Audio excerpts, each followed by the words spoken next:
Okay, everybody. Welcome to the Joe Wordish podcast. Here we are again. I think this is number 4. Number 4, yeah. Number 4, and then as my guest I have on the Munchie Fella. All right, lads, what's happening? Yes, good introduction. Give me a fist bump there. So let me just explain how I know you and how I've got it on board. So I have a guy in that I met while I was in a homeless shelter, was in emergency accommodation, and straight away we hit it off immediately in Maple House in North Circular Road. North Circular Road, yeah. That's right. And I was introduced to Luke. And like that, there's so many people coming in and out of them shelters. You're getting to know someone are there for maybe a couple of nights and they're gone, or they could be there for 3 months and they're gone. It happens all the time. How long were you in Maple House for then? I think it was only a couple of months. That was the last. That was the last hostel I was in before I got my own accommodation. That was the last one, and that was, to be honest with you, it was also the best hostel I was in as well. It was. I'm not going to do hostel reviews. Oh, imagine doing that. Yeah, imagine doing hostel reviews. Actually, we spent €2 on this hostel, and I'm fucking sick of it. Imagine doing hostel reviews. So then my next so you were there, and like a lot of people go into the emergency accommodation, you meet loads of them, and I met Jack and what was the other guy? Jack and Darren, man. Absolutely sound. Connor was the other great guy. Connor was the long haired lad, like Jesus. He looked like Jesus. I still see Connor from time to time. No way. He lives in Tala, yeah. He lives in Tala, he does, yeah. So did he get his own place as well? He got his own place too. That's great to hear. That's no, it is. It's listen, but it's while you're there, it's a fucking nightmare. It's a horrible situation. It's like it has its ups and downs. It does. But then when you disappeared off, you went. Someone said, "Oh, Luke got a place," and I was delighted for it. And I was like, "All right, but you got your little studio. It's a rented place." It's a sheer little studio apartment, yeah. Right. But to be honest with you, if I was to do it all over again, I'd say no, because I basically just moved from one room to another. Right. It's €1,000 a month. Oh, it's €1,000 a month for basically a room and an ensuite. That's it. In the city centre, in the city centre, yeah, Dublin 1, yeah. So then, like, you went from there to there, but if you had you don't know how long you would have been left in a homeless shelter. That's what I'm saying. I was in the mindset back then when I was doing the viewing and everything. I was stuck in the mindset of anything's better than a hostel. Anything is better. I was sick of hostels at that point. That is the mindset. Yeah. I was desperate. I was gonna take anywhere. That's what so I was last place just before, and I'm so grateful that I did eventually got something off the council. As I said, I had the 2 kids, and I was put down as having to get a place that would be a 2-bed, so I could take my kids, granddaughter, and what have you. But at the time, I was like, listen, I'm looking to rent because there's people in there in the hostel, which is rightly so, to help everyone. There was someone with you. They think they're housing coordinators or something they're called. Yeah, they had housing officers or whatever they're called. Yeah, and they help you. Yeah. There's a lot of help in the homeless and shelters as well, right? Which in fairness to them, and there's a lot. You have to give like they're really good for like, when you're in there. But so the places where I was like listen, I'm over the north side. I'm from Tala. So before we go there, I'm from Tala and I'm over the north side. I'm not mad familiar with the north side, and I was trying to look for somewhere to rent, and I've said this before, I never got a viewing, never got an email back to say it's hard, man. It's hard. It was actually, and so many replies to the point is where I was getting told, look, you're going to be homeless for 4 years, 10 years, whatever, and that's heartbreaking to know you have nowhere to go. So my next thing then was like, right, I'm going to take anywhere, because I was looking for anything along a bus route that someone, my daughter could come. My daughter could come. And even people are saying, oh, why don't you go outside Dublin? I said, why? I'm from Dublin, and my kids are in Dublin, the schools are in Dublin. Why do I have to go all the way out Dublin? Fucking homesick, I would. Port Arlington or somewhere. Anyways, I was looking for someone. So the last minute then, I was looking at a place miles over the north side somewhere. I'm trying to think of the name, but it was it was like 5 stories, and there was no lift. It was like a stair, and it was like just house or something. No, it was just a tiny little, not about one of these that had rooms on both sides, staircase, and it was just tiny, and it was a 1-bed, and it wasn't something that would have suited me, because my daughter would have never. I'd had to stay in the bed and in the sofa, and then daughter's to stay over, like, which was but you're just taking it because it's like, I don't want to be in the homeless shelter forever. And I was like, right, okay, and I put my name down for taking that to wait for that. And just in that week, I got a call off the council. Well, at the homeless shelter there, and I said, Joe, how long stay with you? And they were like, yeah. and that, will you take this? And they offered me as well, sorry, just me. Will you take, I don't want to say where they said, would I take, he goes, will you take this place? I was like, yeah. And he goes, most people turn this place down. I said, well, look, I'd take anywhere, to be honest with you. I just want to be out, not be homeless, and there's nowhere to rent. So, like, beggars can't be choosers, and you're beggar at the time. Exactly. So I was grateful, but I know where your circumstances is, because I was taking that, even though I had kids and a granddaughter, and I was miles away from where I was. Yeah. I was literally taking the last, that was the desperation to take that, and it was just as well I got placed where I am. So I'm grateful. But so you know where your situation is now. What's the story? My situation now is they're actually selling the building I'm in. So they're selling it in July, and I've emailed over 300 places, I'd say, maybe a bit more than that, and I've gotten about 4 replies. I'd imagine. And them replies are just to say no. So like if anyone knows that if you're looking for a house, it's one of the most heartbreaking things to try, and one of the soul crushing things is just constant no's, constant we pick somebody else, constant. Well, as you said, there's 4 no's, the rest was not even replies. Yes, that's what I mean. They don't even acknowledge you. Yeah, your emails are not getting anywhere, and like, because like obviously it's a housing crisis. Yeah. So weird ideas, emails going to, like, I was actually a little bit pissed off at the Paddy's Day parade. I was up now. Listen, I was at the Paddy's Day parade, and we're up in that cool, and that Sherry Fitzgerald without my name on them, they were driving past, and there's 2 cars, 6 of them, and I was like, dude, fucking like loads of big cars and beautiful, and you don't even get an email back off them. But like, that's their business that they're in. Like, it's like they're in the business. The economy are making the most of the money off bringing people in nowadays. That's where they're making the money. Unfortunately, and that's the way the world works. Like money first. So do you find yourself? I didn't find myself.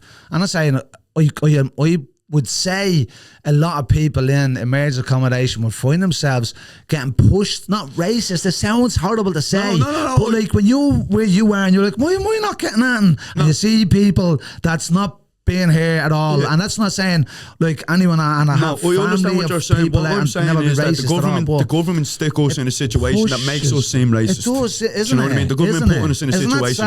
It is. We're only trying to say that we have rights. Yeah, exactly. But I get it. It comes across wrong. I get it. It comes across wrong. So but that's not our fault. It's the government. Why blame the government? No, 100%. 100%. Like, it's like, and I know you can't look after everybody in your own, because we said this before, there's a difference between people where me and you were going into a home, into emergency accommodation. The rough sleepers, they never able to stay in there. Sure they weren't. Sure, you remember nights, like, guys be coming into men and women, and they'd be for one night. I'll be fully honest with you. So, like, when I first started coming in, like, I only met you in the last hostel that I came into. So I was in several before that. And let me tell you, when I say that this is the reason why this is the best, I can pick one out in my mind. This was madness. It was like an open prison, this place was. The hostel that you were in. So it was down in Nice. I'm not going to say where it was, because the staff were actually lovely. It was just the way it was ran. Basically, the people that lived there ran it. Like, we had our own keys to our rooms and everything like that. And there was a Kildare side and a Dublin side, and we weren't allowed mix. Really? So basically that segregation from counties. So that causes, the lads were outside having scraps and all, Kildare versus Dublin and everything, having fights and everything for fun. It was literally like an open prison. They was like going out to the fucking yard just to have a scrap and everything, you know what I mean? Come back in then and just have a laugh. That's crazy. People falling all over the place inside. It was madness, it was, bro. Absolute madness. How long were you there for? I was there for a while. I was there for maybe a year. So how did you end up with it? So where are you from originally? I'm originally from Swords and Lusk. So like I grew half of my childhood in Swords and half my childhood in Lusk. So, and then as I came into my 20s, then town. I've been in town the past 7 years or so. Okay. And then so how did you end up in Kildare? That's what I'm saying. Like, I just went through, like, so you're going through different hostels and either you're not getting settled in, because listen, you'll be in a hostel and you're not getting on with people. So I'll put it this way. My first hostel, I'm going to name it as well, my very first hostel was Isaac's Hostel in Gardner Street, right? And it was that bad, alright, I had to sleep with my runners on. And when there was one night I woke up where someone was trying to take my runner off, and I had to literally belt him in the face and pretend I was asleep, you know what I mean? And I was the one that get kicked out, because I was the one that was violent to get me or something like that. No, I get you, of course you were defending. So there's it's again, hostels are like prisons in Dublin, to be honest with you, because you have to stand up for yourself. I felt that. Well, I felt my experience, and the first place I was in was in what's the name of that one there on Bachelor's Walk? You know, that was one of the first ones. I don't know. Sky Backpacker. Yeah, Jesus. I was in there. Were you in there? I was in there for about 3 or 4 months, and like that, sharing a room with lads. But it was when I went to Maple House, which was nice. That was nice. That was nice. Actually, I was cushy there. But it was still in a lot of ways. It felt like a prison because all I needed was accommodation to be provided for being homeless, right? Yeah, and I'm doing for anyone who's listening, I'm doing that stupid little 2 bunny fingers thing, quotation yoke, that I was homeless. So all what should have been provided me was accommodation, a bed, somewhere to sleep. Somewhere roof over your head, somewhere. It was like, they were taking notes of what time you're coming in at, ringing your phone, where are you, what time you're coming home. Yeah, like and you're like, and without being bad, like I'm in my 40s and these are young kids, like they're in their 20s and they're big hearts, like, and they're in this part with the swimming community or whoever else that they're with, and these are genuinely doing this out of the goodness of their heart. Some of them don't get paid, some of them do, but they're doing their job by the book. And the book was written in the 90s when people were homeless, they had drug and mental health and drink issues, and not everyone had that. Now we're in a situation where people just had no houses. So I'm in my 40s with kids that I've raised, kids older than these, kids that are checking on me and coming through the door and going. I wanted to ask you about that. How do you feel about that? Like, because I was with people. I always get on with the older generation because I was raised by me nanny and granda as well. I loved about these, by the way, if you're watching this. But I was raised by them, so I've always had respect for elderly people, and I spoke to them a lot. They always said to me, I'm not listening to someone twice my age telling me how to live my life and like how to find a house. I already had a house, but I was with people that have had houses and lost a house, and that's why they're back in the hostel. And they won't listen. That's ignorance can get in the way as well. Wasn't that I wouldn't. It's not that I was getting advice on it. It was hard that in the sense it's like I don't know. As I said, I'm trying to explain to where it felt like a prison, because it's like in your days that you weren't there because you got up and you go out in the morning or whatever and you're doing your own thing. You're getting a phone call like off them and listen, we didn't see you, and I was like, oh well, yeah, because I'm not there. And it's like, what time you be back at? I was like, I'm out with me kids, I'm doing whatever, and I'm out with my family. So try and not be reminded that I'm fucking homeless. Exactly. Yeah. Do you know what I mean? And they're ringing you, and it's not. And I'm sure. As I said again, this is nothing on individually for these people that work there. That's their job. It's by the book. Yeah. And then when I had left and all, there was someone else that had said to me, "You can get your data sheet just a half," because it was a little bit mad. And I asked for this data sheet, and they literally everything that you did was written down. So when they walked in, we have emails there now with data sheet saying, "Oh, we walked in the door at 1 o'clock in the morning," because they come through your door every 3 hours, don't they? It was every hour. I think it was every hour. Well, it was every 3 hours they walked. I thought it was every hour. So I'm just remembering every hour. That's so it was every 3 hours where I have bad sleep now because of it still. So we're coming out on the far side with mental health issues, going in with none. Yeah, I know what you're talking about. With PTSD from it as well. I'll tell you in a minute. Keep going. The night-time checks, the all-day checks, so it's 24 hours, 7 days a week for as long as you're there. But they haven't, and they're writing down like, oh, Joe was sitting up or something, or he was seemed asleep, and that everything is like, you know what I mean? He was having a drink in his room, which you were at this hospital, you could have a drink in your room and have you because, but it was just so surreal for being, and I was like, I fucking worked for years and paid taxes and raised kids and all that, and it's like, why am I?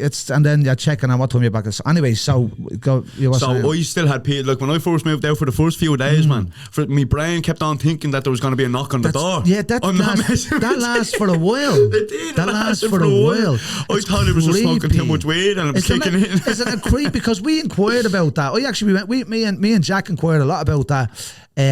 Because we were like, this is nuts, and Darren as well. There was a little group of us, and when they seen a group of us getting together to challenge this nighttime, daytime checks, they didn't, and we weren't looking for it. We weren't looking for different people to be in different categories of who should be checked and who not should be checked. But it's pretty obvious, like, you know what I mean? And they were like, oh, if someone was found dead, it's like, do we look like? I'm not saying do we look like anyone can, but without going down that road. Not to treat anyone different at the same time. Yes, and I understand that. And then so there was a suggestion box there, and I was just constantly putting suggestions in it. I was like, will you not knock on my door all night? You know what I mean? So and to a point where, but again, even the management were blocked off from the bigger picture of the swimming community was huge. And again, they do great work. I'm not saying that they don't. I'm not knocking them at all. And anyone in that position is great. But the system was wrong, and it was built wrong, and it still is, and it needs to be changed. But one of the suggestions I did make, and it was knocked back, and it was a great idea. And I was working at the time. Yeah, you were grafting, even though you're in the hostels, man. You were grafting. I thought you were gone because no one would see me. I'm in the mountain now. So I had seen that, and I said, why are they knocking at the door? Why? And he goes, well, we have to, first of all, to make sure you're alive. And I was like, right, okay, you're going to come in. So when I was saying, fair enough, but like, I could die. As soon as you walk out the door, I could die. And then you won't find me for 3 hours. You won't be able to find me for 3 hours. So besides that, for 3 hours, you won't be able to find me. Besides that, I was like, right, so you're coming in the door. Now, when you're asleep, think of how creepy, and you know how, Carl, just think of how creepy this is, right? If you are in bed, and that's your bed is here, and you're turned facing the wall because you like to sleep on your right-hand side, and you're facing the wall, and you're there asleep, but you're half awake. Now that little limbo you're in, then the door opens, but you're not sure because you hear the handle, and the door opens, and you're like, then you pause for a second to see, you nearly stop breathing for a minute so to see if you can hear people. You're like, can I hear that? And can I hear that? And I'm like, no, and you close your eyes again, and then you hear something, and you're like, fuck, and when you turn around, and there's a big figure. Yeah. There's just a small room. There's a big, huge figure standing, look, they're standing watching you sleep. It's horrible. It's like sleep paralysis, like the shadow people and all. You wake up in the middle of the night. I know we're laughing at this now. Over, are you okay? I know we're laughing at this now, but it almost felt like a form of torture to be, and you're like, what are you doing in my room, standing over looking at me? You're getting annoyed. You're like, will you fuck up? And then time and time again, there's times where I knew they were coming because you knew what they were coming at a certain time. I'd be standing at the door, and when they come in, I go, boo. Do you know what I mean? I get them in front, and we're like, I'm not paying, but it's like, so it was bizarre. It was one of the suggestions, and I'll let you go ahead, brother. So one of the suggestions I did do, and I thought it was a great idea, and I thought, I suggested Fitbits. Do you know the Fitbits? Yeah. These are only €20. These are Fitbits, right? Now, I said to them, in a meeting, I said with all the staff and the manager and all, I said, listen, get the Fitbits. There's 36 rooms here, right? And I got, like, literally, we'll do a gig, and I'll put money on for I'll put a gig on, right? And I'll get the money in for a gig, so in the community, and we buy Fitbits. We have to buy how many of them, put them on it. Everyone's connected to a phone that's in that the staff have. They know where you are. You don't have to wear it in the hostel. You don't have to wear it everywhere. Yeah. Put it on the hostel. And if you don't have it on, your heart not beating the next second, you can see it, you're in your room and your heart is beating. That's actually your heart is beating and they know where you are. It's kind of a good idea, I'm not going to lie. It's a great idea. It's much better even. That's a good idea. Like, even if you were out overdosing, you could be in the bed overdosing and turn and look and say hello and still be part. Do you know what I mean? Yeah. No, that's a great idea, man. Well done. It was knocked away. Straight away they knocked it and they were like, no. Boy, because of money. I'd say it's because of fucking money. They said, no, not everyone can afford that, and we think it's today. And I said, I'll buy them. We're well looked after, like, in fairness of some of the places. In that hostel we were well looked after. But I'm not knocking it at all. I don't want anyone to come across that this is not. But I wish it upon nobody, and I mean that. No, even everybody, anyone who's living with their ma and dad, who might fall out with their girlfriend, who falls out with their boyfriend, who falls out with anyone, you're only a paycheck or a bad relationship with your partner or your family member to be homeless. And that's literally where the country is, because there's nowhere to rent. And if you're in the situation where you can't go and just rent a room off someone in someone's house because you've got kids, what sort of life is that you want to live, that you want to just have a room? So anyone's going to be homeless, and I feel sorry for anybody, even the people coming into this country, and I'm going to say that out loud. Anyone that's coming into this country, I feel sorry for all them guys in the pass centres, because it's not a life to be living. It's not. It changes people as well. I like coming over here. It's probably a better life than they had over there, but still in that situation that you're going where there's people, the security decks, it's a prison. It is an open prison. It's literally you lost some of your freedom and everything. Can I go back to them? So where you were in Kildare. Yeah, I can start from the start if you want. Let's go back to where who is Luke and who is Munchie? Who is Munchie? Sorry, but Munchie. Yeah. Munchie is his name. Give him a follow, by the way. He's a foodie. The Munchie Fella on Instagram and TikTok. Give him a Appreciate it. Yeah, but anyway, we're getting into the real stuff now. I'll start from the very beginning of my real job. Let's go. So I was born with Kawasaki disease. And that's a hard problem. So I'm gonna say motorbikes. No. That's what everyone always says it to me. Everyone always thinks a fucking scrambler and all they do, yeah. He was Everyone thinks of the scrambler. Sounds like someone from Tallam. Go on. But I was born with a heart problem, and then I ended up having with the worst case in the whole world of gastroesophageal reflux, yeah. So GORD it's called. And they didn't know what to do with me at 12 years of age. I had to get this operation done called the knee. So this is all card thing, Nissan fundoplication and Nissan fundoplication, alright? Where they cut off the burnt part of my stomach, wrap it and stitch it. So I've gotten that done 3 times. My stomach is 3 times smaller than it should be. So I couldn't eat or drink for a full year when I was 12 years of age. Already I wasn't allowed to eat or drink. How are you a foodie then? That's why I'm a foodie, because I will fucking eat anything now. Do you know what I mean? Like, I'm just afraid it's going to happen again. For a full year, I couldn't eat or drink. I was in a wheelchair. I had to carry a bag around with me and be fed through a tube in my nose and shit like that. Oh man! So Make-A-Wish came to me and all they did. What? You want to make I was a Make-A-Wish kid. Yeah, that's what's wrong with me. I'm a Make-A-Wish kid. That's what's wrong. That's where it all went wrong. I was a Make-A-Wish kid, and this is funny, alright? Because my first choice for this is a funny one. My first choice was Eminem.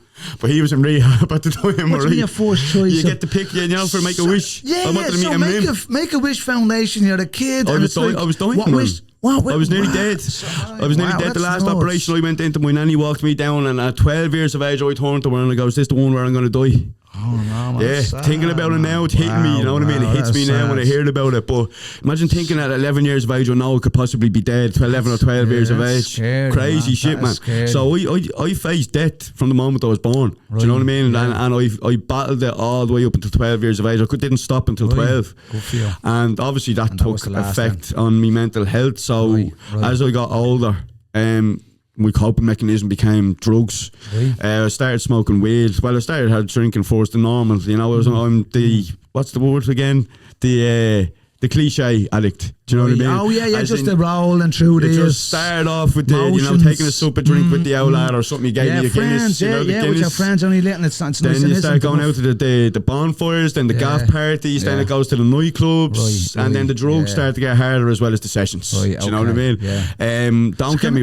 What was your? Because don't mind me asking you before we forgot about because the tube was up. Oh man, ADHD riddled. I don't know how we're gonna get this done. I don't know how we're gonna get this done. I said that in the car, giving you a lift up there. We couldn't even. I don't even know. I started a thing there I did, and I just went off on about 5 different tangents I did. So let's go back to Make-A-Wish Foundation. What was your wish? My wish, there we go. That's what we were talking about. So you Make-A-Wish Foundation over here. Look, and so what was your Make-A-Wish kid? So my first choices, I wanted to meet Eminem because he's my favourite rapper. He's what got me into music, was Eminem, the Eminem show. Yes. And what you call it? He was in rehab, so couldn't see him. Yeah. Second choice, I wanted to meet the United team, Man United, because I'm a United supporter, because my granddad, I love my granddad, and he put and they didn't think that it was a 5-year waiting list. Wow. So they didn't think I was going to make it. So they said, no, you have to pick something else. And last time you won't be a kid. You'll be in a box. Make-A-Wish child. Yeah, you won't be a child anymore. So my last choice was, and third time lucky,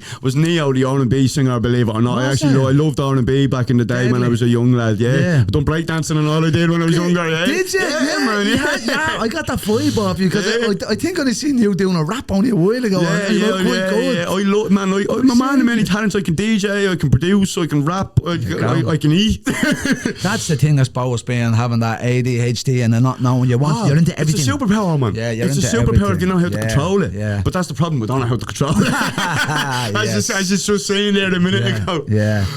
So your Make-A-Wish Foundations didn't come through, and then you were in the hospital with your nanny. You went in to get this. The Nissan fundoplication, it's called. Yeah.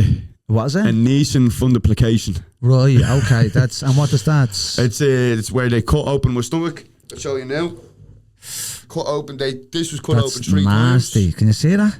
I don't know if you can see that, Yeah, I can see it. So they cut that open. I got that done 3 times. So my stomach, I don't know if it's grown now, if it's grown back to its normal size. I'm pretty sure you can stretch it as you grow up.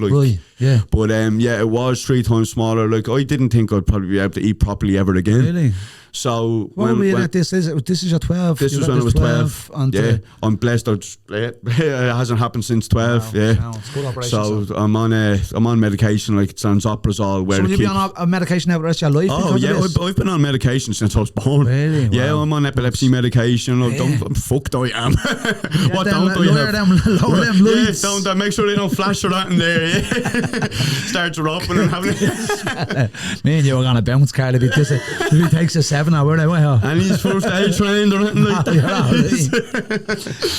So then your operations then, and then where? So tell me, bring me up then. Yeah, living with your parents, living with your grandparents. When I came out of hospital, my mother got a council house on my medical grounds. She got a bungalow because I have epilepsy. It's easier for emergency services to get to me if there's no stairs, or for me to get help if I not got down the stairs. Yeah. So we moved to Lusk, and then from then I kind of, as I was growing up, I didn't know how to cope with everything I dealt with as a child. My man tried to get me to go to counselling when I was 6. And obviously a 6-year-old's not going to understand that you need to speak about your feelings and all.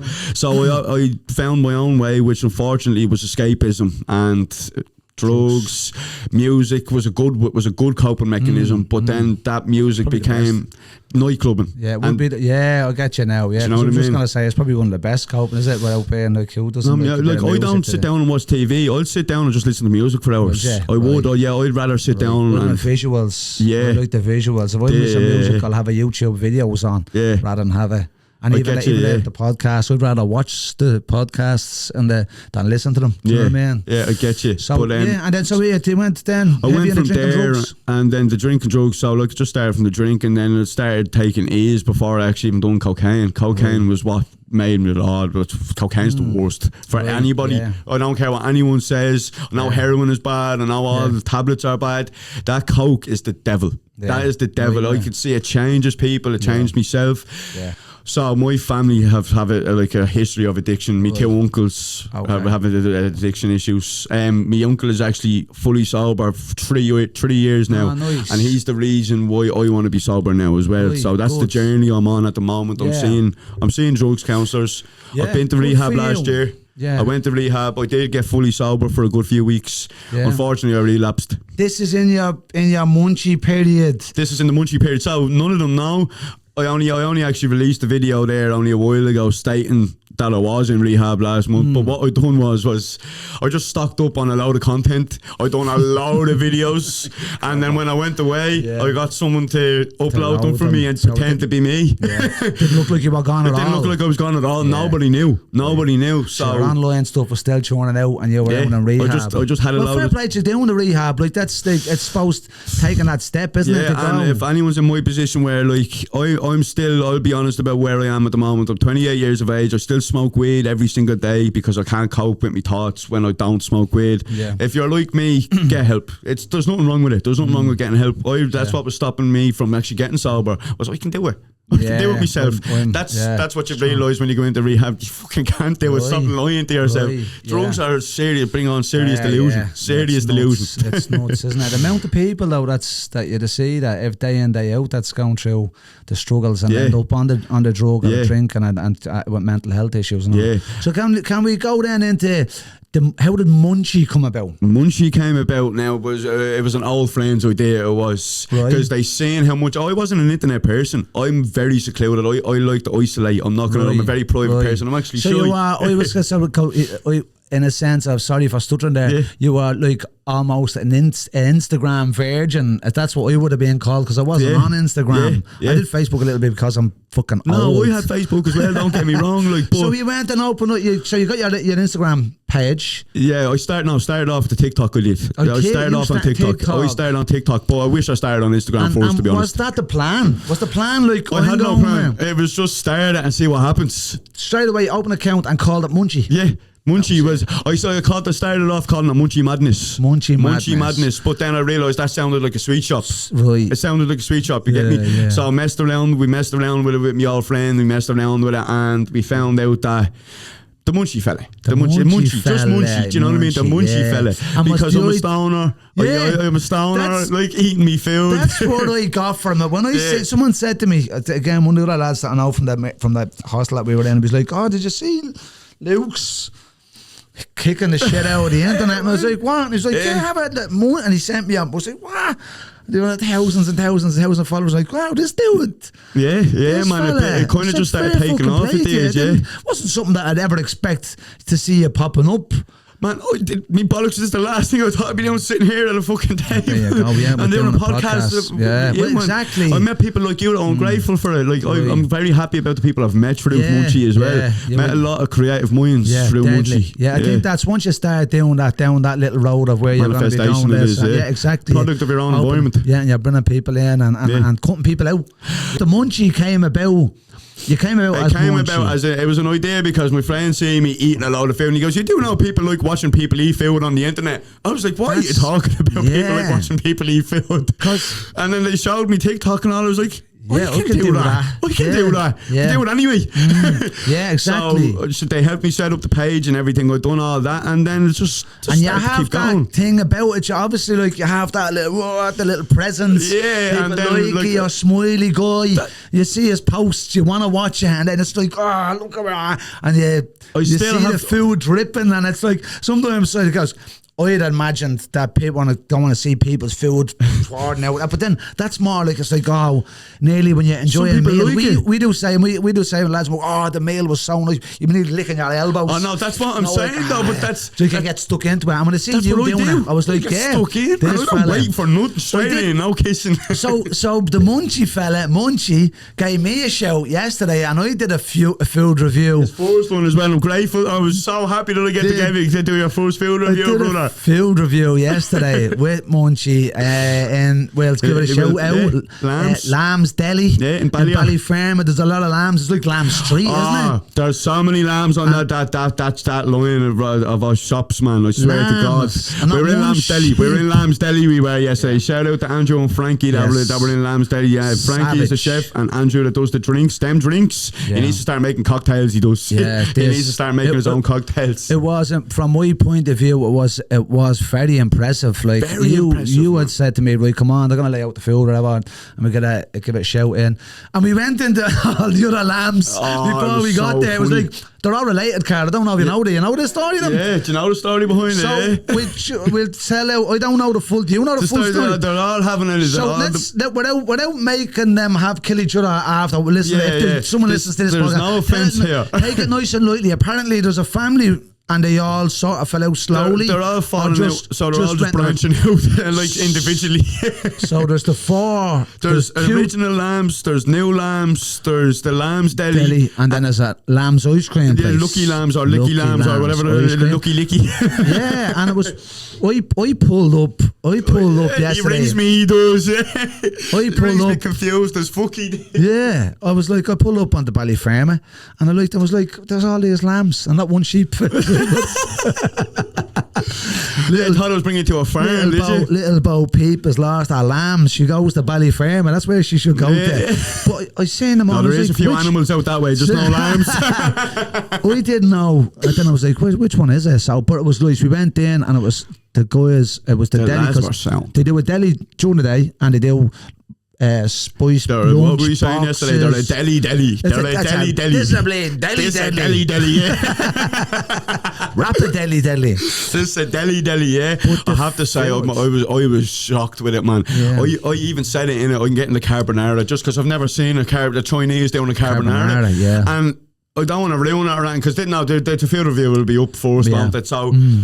I was so shocked that the quality of the carbonara from a Chinese was fine. What I found that the Frankie is a European chef. Is that right? That's how he's able to master it. The portion, so everything was beautiful about it, man. Yeah, so one of them does the food. There's obviously a few chefs there, and then one of them's the main, and then the other guy then was Andrew does the drinks. Yeah. Right, okay. And then his thing was as well, Carl, because I was like, you want a Red Bull? I was like, yeah, I was having a Red Bull. What flavour? He goes, all these flavours of Red Bull. And I was like, I do see some of them in the shops, the yellow one. But he was making them. I thought that's what he was giving me. I thought he was giving me the can, to be honest with you. So he went off then. I was watching him in the back as we were doing the setting up. And he's getting it because in the takeaway, obviously, they have their own cups and then they have the seal. And because it seals, a heat sealed, isn't it? So they make the drink with the ice, the bubbles and all, whatever it is that goes in, and they heat seal it. And it pop out. It's boba tea. Yeah, so you've been doing a boba with the Red Bull. Straw in it, and it was mango flavoured. You should have seen his reaction. Delicious. Yeah, he loves balls in his mouth, he does. Bubbles. Delicious Just we they let you were. away with that one. We It will. was Yeah. delicious. The food was so good. Without turning this episode into an actual foodie, but I was well impressed. I don't know if it's cut out for me to do the foodie. If there's enough of them out there doing it. And then I was on the way out to do that food review with you, and I was like, what qualifications have I got?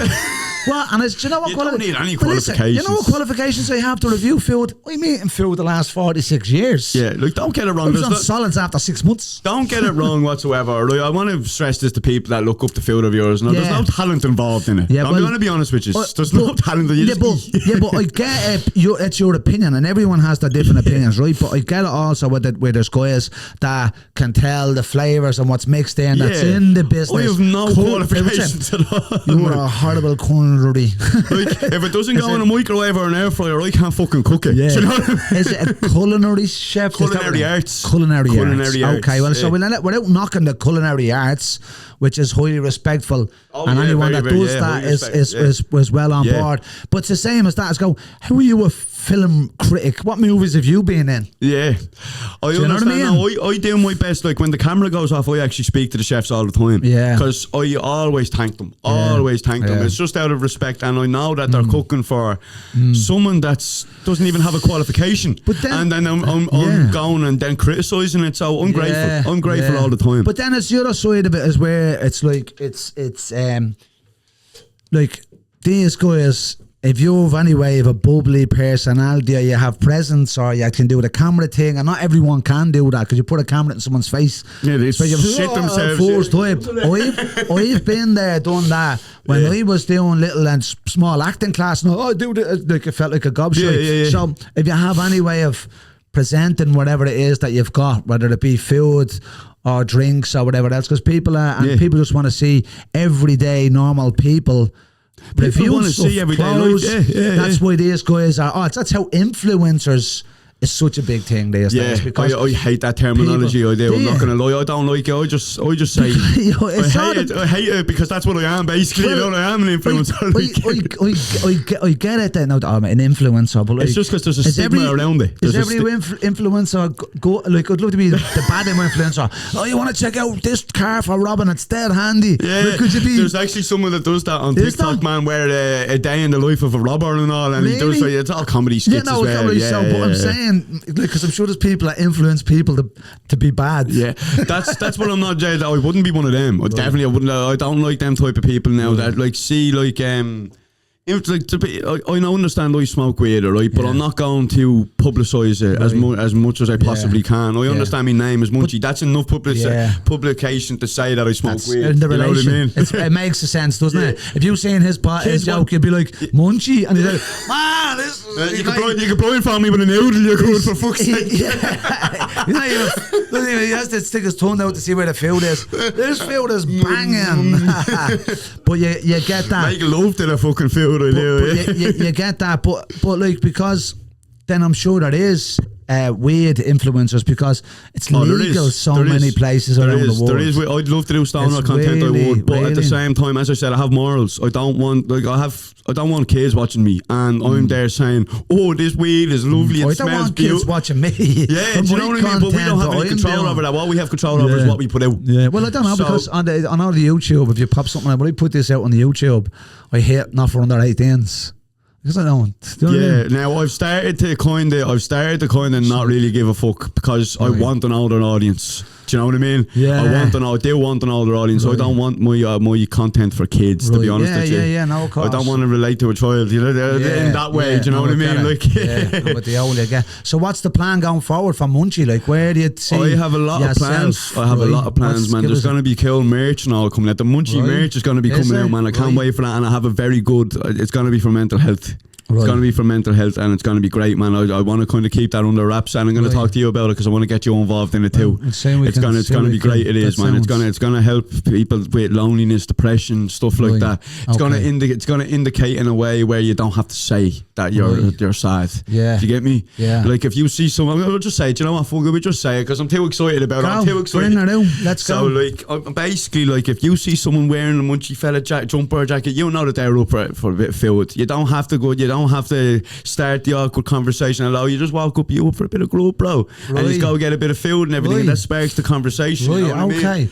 And I'm also going to do it in a way where it's a gift. As anyone could be with the Munchie Fella. It's not just me. There's someone in the gaff, you know, there's always someone in the gaff that's always robbing the stuff out of the press and everything, that's always eating and all, you know what I mean? I'm going to have gifts for people as well, you know what I mean? It's going to be like a gift for people. Everyone is a Munchie Fella. Like, would you do a Munchie box? Is there something like that already? There's already a Munchie box, yeah, obviously out of the Chinese and all, yeah, but I was going to open up a food truck and I was going to call it the Munchie box. There you go. Well, listen, I was going to. I still can. You're only a bleeding young. But like, I have loads of ideas. I just don't like to speak about ideas that I don't already have in plan, you know what I mean? The main thing is to have that I have loads of ideas. Loads of ideas. Just following through with them, isn't it? And keeping them on board. It's very hard to get your idea. That's what I didn't realise when I first started the content. It was like, you think you can have the idea, contact people and get it done. Happen, it doesn't. It's not like that at all. It's not like that. Even here, me doing the Joe Irish podcast, which I literally came up at the last minute, at the name of it the last minute, but I've been wanting to do a podcast since way back, I think early last year. I was like, right, do you know what? I think, and it's genuinely for content. So I do the stand-up comedy and I'm like, I know that there's content that you can come out and the stories that can come out that are good, that I can bring to stage or that I can release online. That's going to be that you wouldn't be able to just go and write a joke and get on stage and go tell that to an audience in a room. There's a bigger audience here. So I knew doing the podcast. So then I was finding my feet and I was talking to people who were doing podcasts who were in, and it was so hard. I didn't know. I hadn't a clue. And it just, as I keep focusing on it over that whole year, I had got in touch with other people. I was like, do you want to do this with me? And we had started a little bit and tried to do a little bit. And then you couldn't get, like what we were saying about, you're relying on people. I don't know how many people I've had to book to come in here and they've let me down. Black Paddy Fabio the main man, he still hasn't turned up. He's not welcome anymore. Don't mind him.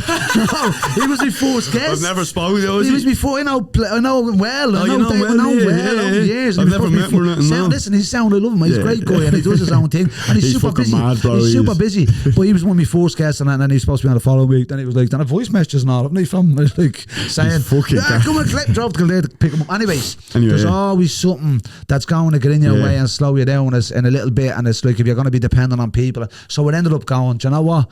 I'm going to do it my own way. And then I knew the lads were doing you having us on.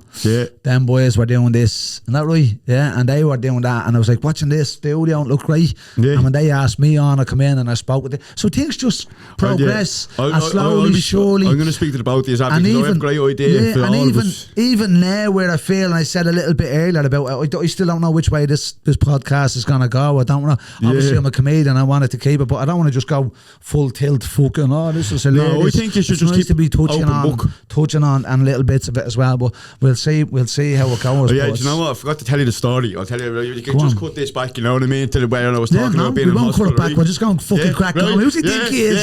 Uncut. I didn't realise this before his podcast. So I thought he was taking clips and all. Right, I forgot to tell you. Yeah. See the bowl of Cheerios tattoo here. Cheerios. Can you see that? Bowl of Cheerios. Can you see that? Can you? Nice. Right. There's a reason for this. So when I was 12, the last operation I got didn't go well. This is why I skipped all this because of the fucking ADHD riddled. Right. But anyway, so the last operation I got was the knee and fundoplication, and I was 12 years of age. So about 3 days after the operation, they said, right, we'll let him have something small, we will, yeah?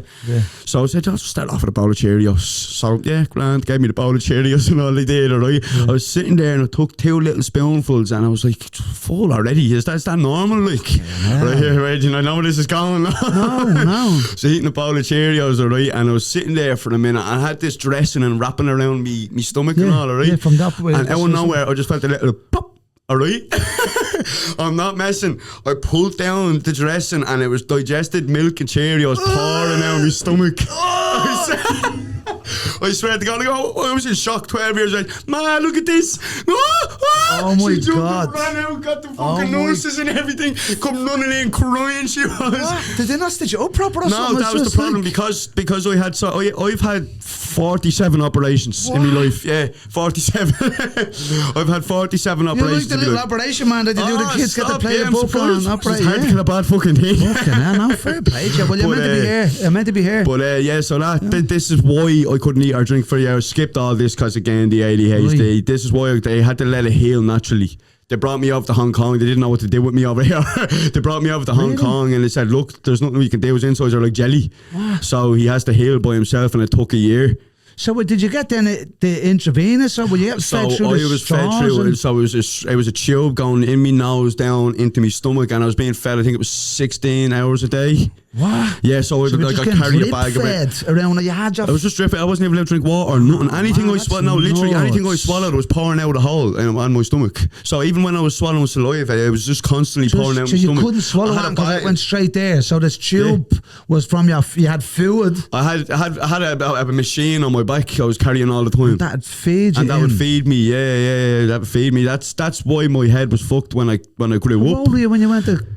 Hong Kong? Yeah, well, I didn't go. They brought my case over to Hong Kong. Oh, so they have to go and find out. Because they didn't know what to do with me over here in London, so they went over to Hong Kong and they said, all you can do is hopefully it heals, and it did. It took a full year. Wow. Okay.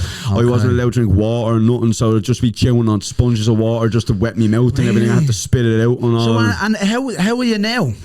Now, watch the videos. I was saying I'm putting away some food yesterday, and he's not a big fella. No. But like he's not a big fella, but he's determination and stupidity. That's all it takes. You were looking at me, you're like, how are you still eating? And I was like, I don't know, I must be a fat fuck. No, don't get me wrong. I'm going to be honest with people. I get defeated all the time. Like I bring a lot of it home with me. Like, you know what I mean? Well, the whole idea is to taste the food and give it a review back. It's not as if you have to go. I never tried to fall in. Another thing I want to say real quick as well was that I never tried to fall into the food reviewer category. I always just wanted to entertain people. That's why if anyone notices to watch me videos, I don't give a rating at the end. I just say if I like what I'm eating or not and leave it at that. Like, just leave it at that. It's your opinion. Plus, people love to see the food, what's just at the being made, isn't it? I find that they're like, oh, look at that. And the noise of it, or the glistening, you know, the camera's going over. ASMR, that's what that is. What's it called? ASMR. It's like the people like sound. So say like, you know, like walking in sand, the water. That's ASMR. My daughter was on that. So like, oh, listen to this noise of the candy. Frozen, is it? Oh, the slush puppy thing? No, they put it now in the bag, so it's like jellies, but it's frozen now. It's crock hard. Oh, yeah. Is it frozen candy? Is that what it is? Yeah. A wax candy or something. Have you seen that? No, I don't know. So the wax candy what thing. What were we talking about again? So we were talking about I forgot what we were talking about. So we were talking about the food. So when you're shown food, people like to see it. People like to hear the popping candy you're talking about. Well, there's the popping candy, but there's another one that's a wax candy, and it's like it looks like and when you bite into it looks like the wax breaks off. And it's like they have the camera going, and it's like the noise of it, and I think it's an exciting thing for people to watch find it weird and listening. Yeah, but I find it's a teach of their own. Every other child, I know that anyone that's in around, they're like, oh, look at this. The video was like, watch. We were talking about this on the way in, about the split screens. So when someone's explaining how to fix something underneath it is a video game, a shooting or cars driving. Like technology has gone so high up now that we need to stimulate our brain, so we split the screen. That's why there's two different videos. You see two different videos on YouTube Shorts all the time. So you're listening to one thing and you're watching another thing. So it's because it's got our attention spans like 0.3 seconds now, where it used to be. We've proven that in the last hour. Just title this ADHD. Just title this ADHD. I was wondering, and even like, and it's a pity because I had got another guest booked in. And he's the fucking same. The guy's name is Shane, great guy. I'm going to get him on, as unfortunately he couldn't make it. Shane is a stand-up comedian. Yeah. And I've only met him there last year. He started doing stand-up and he's such a fucking lovely guy. He's real bubbly and real happy. But he was homeless as well. He's literally only out. And I was like, when I heard that, I was like, oh, this guy was in homeless shelter. I was like, well, that was me as well. I wasn't doing the exact same thing. Yeah. So I wanted to feel, because I don't know anyone else that when my experience going from a homeless shelter out to do stand-up comedy club and then back to a homeless shelter, and I was just wondering, I wanted to find out and that would have been the three of us have been in the certain circumstances where we are homeless, and you're out now doing your content. I'm still doing the comedy content, and then Shane and he's definitely an up and coming, because I've heard of a few people and see this fella doing stand-up comedy is so good. But we'll get him. Remember I came to your show in the Liberty Hall. Remember that? I remember Dan. I met Dan. That's right. He's great fucking comedian. Dan was on last week with us. Dan was here last week. He's such a great comedian, and he is, man. He's a sound person. He supported me as well, and it's like, it is good to see like for anyone who's been and like I don't know because I did want to speak about it. It's a weird thing with the homeless thing, and I don't want to keep banging on about it. But that's what I want to talk weird. about. It's weird because I don't want to talk about it, but I want to talk about it. It needs to be talked about as well. Yeah, because it's a I want to talk about it, but don't want to talk about it. It's weird. And I got asked last week. I went and I said it to the boys. The first one that I had with Air Lads, with the two boys from You Having a Son. They were like, I said I was a guest speaker on UCD 2 weeks ago. Yeah, there was they contacted me and they were like, listen, we heard you on that was on the Talking Bollocks podcast with them guys, and they heard me talking about being homeless, and they contacted me and said, will you come and be a guest speaker on the panel? See, speaking about things opens up opportunities for more things to happen. Of course, but it wasn't even about opportunities that I'm looking for opportunities. I know, of course, but it is, you're right, but it wasn't even that, but I just wanted to speak about it, and there was so much, and these were guys that were in UCD. They were the UCD St. Vincent de Paul. Yeah, and they go out, and all in the college. And they go out and feed the homeless, and they just wanted to see on my perspective of what but I was trying to explain to them what they're doing is feeding rough sleepers. That's nice. And there was a woman as well there. There was a woman there as well, and she was actually a senior. So someone say, I don't want to say she was so older, but she similar age to me, and so she was in the St. Vincent de Paul for years. So she was giving these young guys that were in students that were doing this in their free time, going out, which is an amazing thing to do. I'd done it myself 10 years ago when a guy died on Molesworth Street. Going out feeding the homeless, and then I was homeless 10 years later, which is fucking bizarre. Yeah. But she had an analogy about the homeless situation, how it's like. She described it as, so I'm trying to tell all these kids how, when I say kids, they're in their 20s or whatever age on the UCD, I'm trying to explain to this that when they are going on the streets, mostly the people that they're gonna meet in the city centre are rough sleepers, because these guys have seriously mental health issues, drug issues and drink issues that you can't have in the emergency accommodation, because like if you're going in there drunk or on drugs, you're going to sort, and if you have really bad mental health issues, you just can't gel or communicate or be a part of society, and that's what happens. So, but you are in with all that. You're in with all that. So then people are feeling it's different than someone that's homeless, and that's what I was trying to. But the woman who was there, I apologize, I forgot her name. She said, "This is the way it is with Ireland and the homeless." This is a great one. She said, It's like musical chairs, right? Imagine the homes as musical chairs, right? And you've got 10 chairs and 14 people, right? And then the people who are like maybe disabled or like a little bit vulnerable or less edge, they're the less ones. They're the ones that are slightly that are out of whack, or like, I know it's mostly they say, I'm not saying the single men, but they go into that category because there's not, they keep taking a chair away, and there's so many people that's just left, and people just keep going around, and it's just getting there's less chairs and more people. It's musical chairs, and our homeless situation is where we're going, and all they're doing is put more people in and less chairs to get in. So that's the whole analogy on being homeless, and I feel like this was at the being a full homeless. I know. But that's that was the plan for me. I didn't want to come in here and boast about myself or anything like that. I wanted to talk real, you know what I mean? I wanted to talk real. It's like, the thing is, I have you on here because I've seen you doing well. You're a foodie on it. Thank you. And I wanted to get Shane on because he was doing the end of comedy. Yeah. And it was nice to see. It's nice even to say if there's anyone there that is in emergency accommodation, and as much as you're not sleeping at night, and you have people coming through your door to check, and there is light at the end of the tunnel. Just keep tapping on doors, sending emails, keep getting on to all your counsellors, get on to everyone, all the senators, email everyone, and keep getting a door. I know the councils or anyone else, their hands are tied because it's nuts. It's hard not to get annoyed at people that's on the other side of a phone. They won't answer the phones. You only got emails, but there is light if you just keep focusing on it. Don't give up, lads. Just don't give up. That's what I mainly wanted to say here today. As I said, I didn't want to come here and just boast about it. Just don't give up. I wanted to say that look where I came from. I was a lost cause. I was genuinely a lost cause. I was doing bad things, and now look at me. Look where we are now. Look at this fella. We were struggling. We were, and now we're here.